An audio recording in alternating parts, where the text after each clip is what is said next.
संधारित्रों का संयोजन, संधारित्रों का संयोजन। अब का विषय है, अब प्रसंग होगा संधारित्रों का संयोजन, कॉम्बिनेशन ऑफ कंडेंसर। कंडेंसर को हो चाहे कैपेसिटर को हो, ठीक है। कैपेसिटर में भी संधारित्र होता है, कंडेंसर में भी संधारित्र होता है। तो कॉम्बिनेशन में संयोजन COMBINATION, combination of condenser CONDENSER, condenser of condenser या कॉम्बिनेशन ऑफ कैपेसिटर, दोनों बात कर सकते हैं। तो बच्चे संधारित्रों का संयोजन किसे कहते हैं?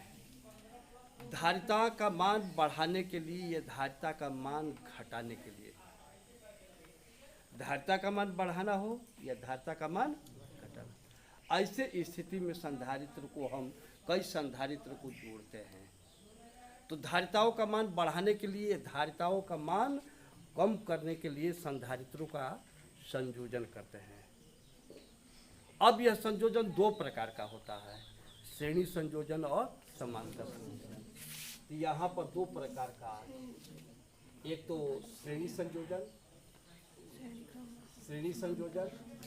सीरीज, और दूसरा जो है पैरेलल समांतर संयोजन। यहाँ पर समांतर संयोजन। तो बच्चे यहाँ पर संधारित्रों, धारिताओं का मान बढ़ाने के लिए, धारिताओं का मान घटाने के लिए संधारित्रों का संयोजन करते हैं। धारिता का मान कम करने के लिए जिस संयोजन का प्रयोग करते हैं उस संयोजन को श्रेणी संयोजन कहते हैं। धारिता का मान कम करने के लिए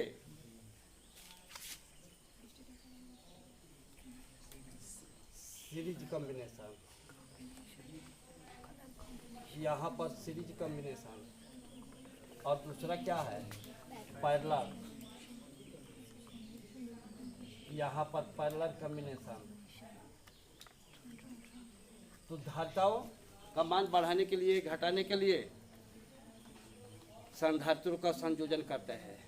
धारिता का मान कम करने के लिए, धारिता का मान कम करने के लिए जिस संयोजन का प्रयोग करते हैं उस संयोजन को श्रेणी संयोजन, और धारिता का मान बढ़ाने के लिए जिस संयोजन का प्रयोग करते हैं उस संयोजन को, अर्थात श्रेणी संयोजन में धारिता का मान घटती है, समांतर संयोजन में धारिता का मान बढ़ती है। श्रेणी संयोजन में क्या करते हैं, एक संधारित्र की दूसरी प्लेट को दूसरी संधारित्र की पहली प्लेट से तथा दूसरी संधारित्र की दूसरी प्लेट को तीसरे संधारित्र की पहली प्लेट से जोड़ देते हैं। इस प्रकार कई संधारित्र को जोड़ करके अंतिम संधारित्र की प्लेट को पृथ्वी से संबंधित कर देते हैं। इसे सीरीज श्रेणी संयोजन करते हैं। श्रेणी संयोजन में क्या करते हैं, देखिए ये कई संधारित्र है, मान लो 3 संधारित्र हम दिखा रहा हूँ चित्र के माध्यम में। एक संधारित्र बच्चे ये है, दूसरी संधारित्र ये है, तीसरी संधारित्र ये है, और ये 3 संधारित्र है। सभी संधारित्र को एक संयोजक तार द्वारा जोड़ दिए हैं, तीनों को ये कनेक्शन वायर द्वारा हम जोड़ दिए हैं। इस पर प्लस क्यू आवेश है, मतलब ये भी प्लस क्यू, आवेश की मात्रा तो बराबर होगा, यहाँ पर प्लस उतना ही आवेश, माइनस इस पर भी उतना प्लस, उतना ही इस पर माइनस, इस पर इतना ही प्लस, इतना ही माइनस, इतना ही माइनस। सभी पर आवेश की मात्रा क्या है, समान है। और अंतिम संधारित्र को पृथ्वी से क्या कर दिया है, पृथ्वी से जोड़ दिया है। ये श्रेणी। अब मान लो अलग अलग धारिताओं का है, अलग अलग धारिता मान लो यहाँ पर इसकी धारिता C1 है, C1 धारिता का ये पहला संधारित्र, दूसरा संधारित्र क्या है C2 धारिता की है, तीसरी संधारिता क्या है, तीसरी धारिता का है। अलग अलग धारिता है तो इनका विभव भी क्या होगा, अलग अलग होगा। यहाँ पर इसका विभव मान लीजिए V1 है, इसका विभव V2 है और इसका विभव V3। अलग अलग धारिता होने के कारण इसका विभव क्या है, अलग अलग है। बच्चे कुल विभव कितना, कुल विभव मान लो V है तो V1 प्लस V2 प्लस है, होगा ना। कुल विभव, इसका ना विभव V1 है, इसका विभव V2, अब कनेक्टेड कर दिए कि ये परिणामी विभव, कुल विभव कितना मान लो, तो कुल विभव परिणामी विभव सभी विभव के बीजगणितीय योग के बराबर, तो V1 V2 और प्लस है। आप तीनों संयोजन नहीं कर सकते हैं, 4 5 10 कितना भी कर सकते हैं। तो V1 प्लस V2 प्लस है। V1 का मान यहाँ पर पढ़े हैं Q is equal to C into, तो V1 का मान Q अपन में सभी पर तो आवेश समान है ना, तो V1 V2 का मान निकालिए। तो यहाँ पर V1 का मान, तो V1 का मान, अरे सभी पर तो आवेश समान है ना, तो Q अपन में कितना होगा Q1।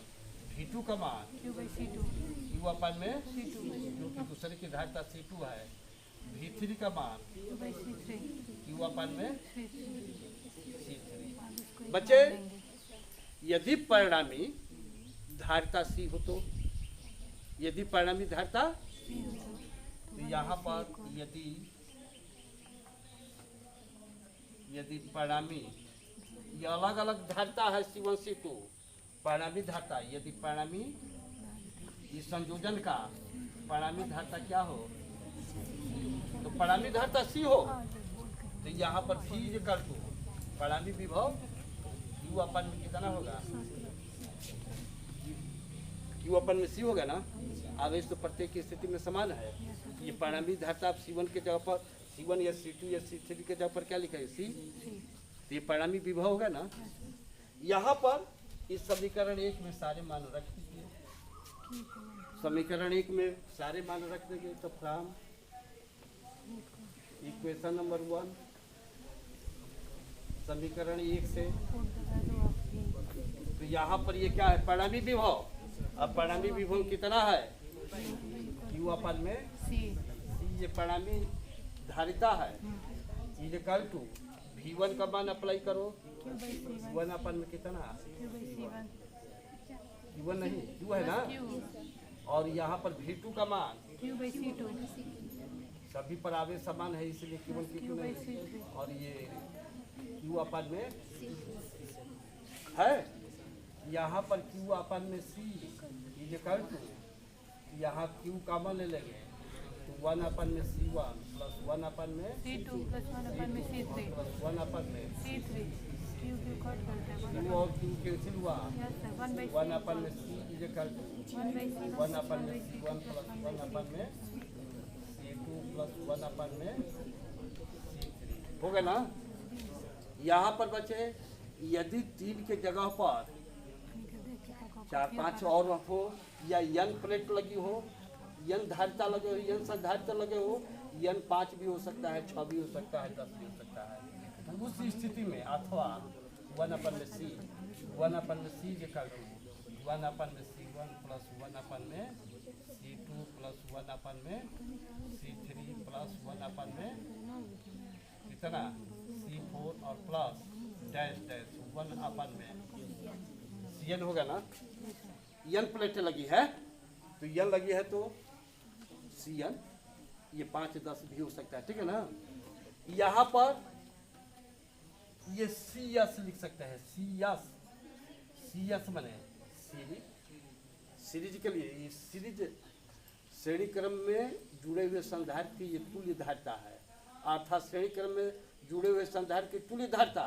मान लो ये 2 फैरेड का है, ये मान लो 3 फैरेड का है, और ये मान लो 4 फैरेड का। ये 2 फैरेड है, कल्पना कीजिए 3 फैरेड और 4, तो यहाँ पर बचे 2 फैरेड 3 फैरेड और 4।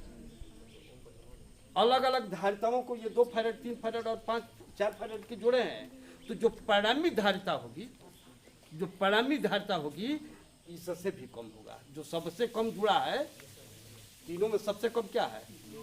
2 है ना। तो परिणामी धारिता का मान 2 से भी कम होगा। अर्थात ये धारिता का मान क्या कर रहा है? घटा ही रहा है ना। देखिए, अरे 1 में सी आर, ये कल 1 में C1 का मान 2 है, 1 में C2 का मान 3 है, प्लस 1 में C3 का मान कितना है? 4 है। तो यहाँ पर 1 में C या C निकल लघुत्तम कितना लगे? 12। तो 6 प्लस 4 और प्लस 3 हो गया ना। तो कितना हुआ? 6 4 10 3 13, 13 बटा में इसको व्युत्क्रम कर देंगे तो C या C निकल, इसका व्युत्क्रम 12 बटा में 13। तो 12 में 13 से भाग देंगे तो क्या होगा? 0 कुछ होगा ना। हाँ, 0 कुछ होगा ना। तो वह 0 कुछ जो है इसका मान इससे 2 से भी कम आ रहा है कि नहीं? है ना। अर्थात श्रेणी संयोजन में जो सबसे कम धारिता होती है, श्रेणी संयोजन में जो सबसे कम धारिता का संधारित्र होता है उससे भी कम किसका होता है? परिणामी धारिता का मान होता है। उससे भी कम क्या होता है? तो श्रेणी संयोजन में जो न्यूनतम धारिता की संधारित्र होती है उससे भी कम परिणामी धारिता का मान होता है। तो ये क्यों प्रयोग किया है? धारिता का मान घटा ही दे रहा है ना, 2 से भी कम कर दे रहा है ना, 3 से तो कम ही है। तो यहाँ पर यह संयोजन, श्रेणी संयोजन क्या है? श्रेणी संयोजन में धारिता का मान घटाने के लिए श्रेणी संयोजन का प्रयोग करते हैं। श्रेणी संयोजन क्या है कि पहले संधारित्र की दूसरी प्लेट को दूसरे संधारित्र की पहली प्लेट से जोड़े तथा दूसरे संधारित्र की दूसरी प्लेट को न जी, दूसरे संधारित्र को क्या किया है? दूसरी प्लेट को तीसरे संधारित्र की पहली प्लेट से जोड़े हैं। इस प्रकार जोड़ करके अंतिम संधारित्र की अंतिम प्लेट को पृथ्वी से संबंधित कर देते हैं। यह संयोजन क्या है? श्रेणी संयोजन। और इसमें धारिता का मान क्या होता है? कम होता है। बंद कर।